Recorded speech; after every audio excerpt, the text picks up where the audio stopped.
but they were at least 18 and probably a little bit more. There was somewhere in the anterior tooth. If we look at the jaw from the top, compare it with one of the fossils from East Africa, depending on the orientation. This is the size comparison with one of the jaws in comparison with the others. And notice that there's already an arch, much better than the Homo habilis. Instead of having parallel rows, the teeth have begun to separate.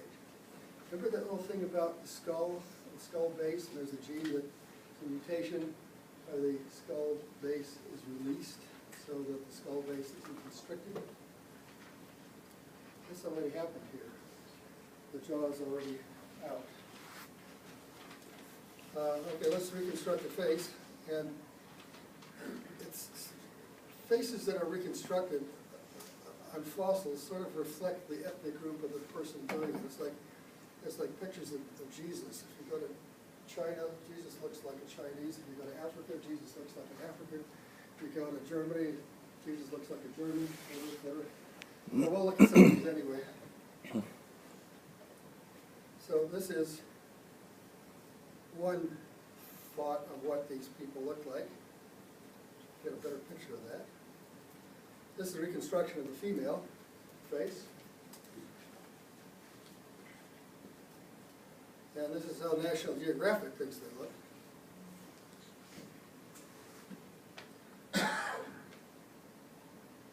You can do your own face if you want. Get that. Let's look at the teeth and be scientists. Okay. These are the teeth on one of the individuals. What can you say about this? Since you're all scientists in the room. What condition are they in? They look like they're brand new and straight out? Yeah.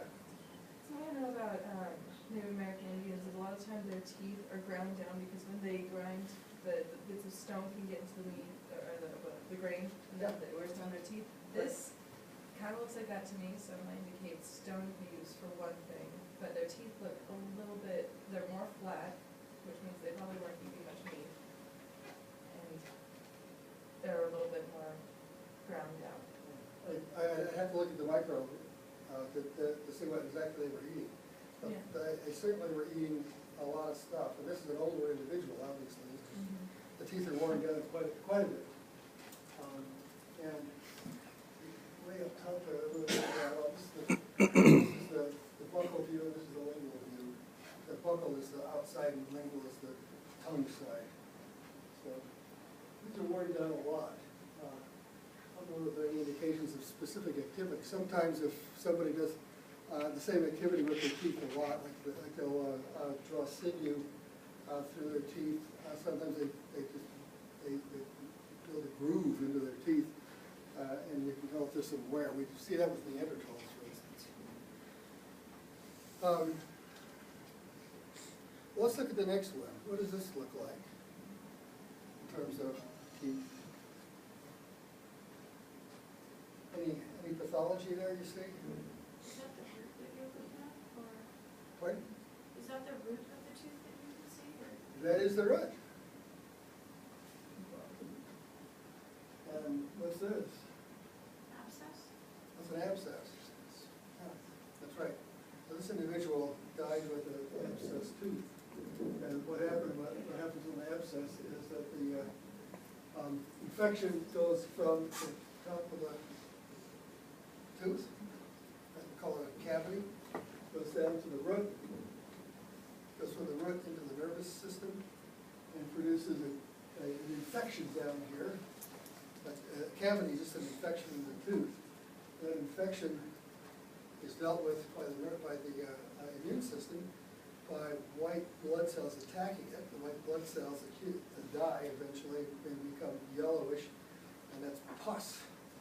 And so what this individual ended up with was this bacterium eating away at the bone, producing this abscess. There's probably a big bulge here in his or her jaw, and if you stuck a pin in it, pus would come out.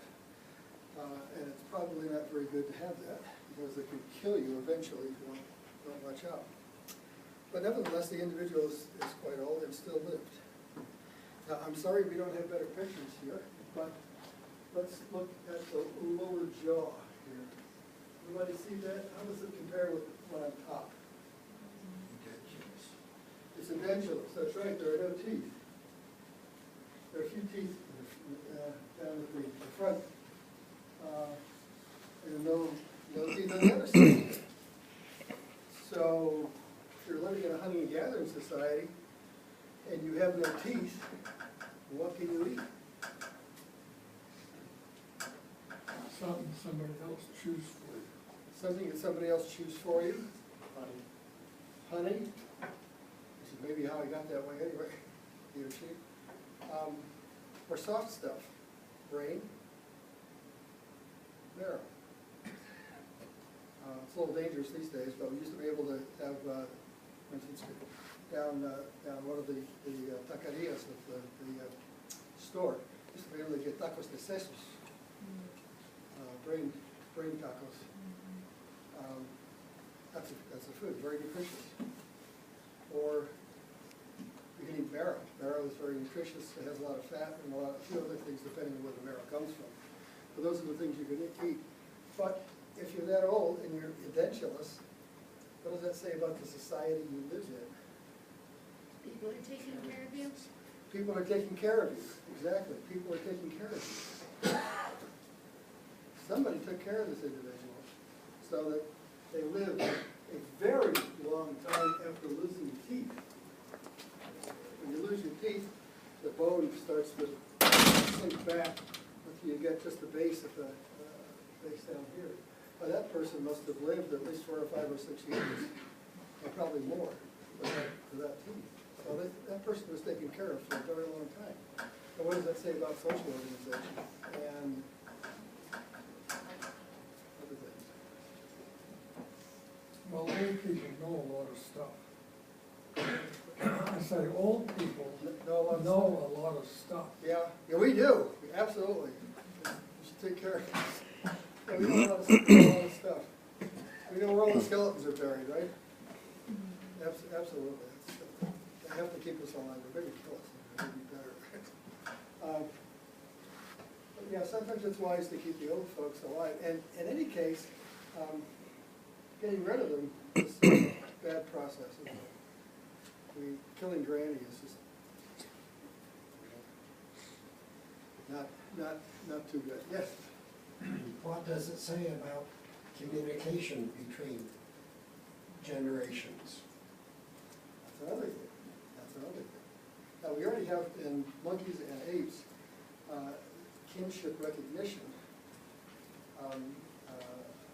so that you know who you're related to. But this also, as you point out, is this a result of just that, or is there more to it? Is there communication between generations teaching it? If the old folks are to be any good, they have to do what? Communicate. Communicate. They have to impart the information somehow. And you might be able to do that without language, but language would be a big help. I don't know if language was around at that time, but some means of communication, other than just, must have been around at that time, if these old folks would be valuable. Anyway, we can conjecture, do a lot of conjecture, but these finds are extremely interesting. Again, very close to the data, 1.8 million years ago, and that's what we have. These are some of the tools that were found there. These are the simple tools, but they also found some hand axes, and then this is a contrast of the more rudimentary and the more sophisticated tools that were found on the site.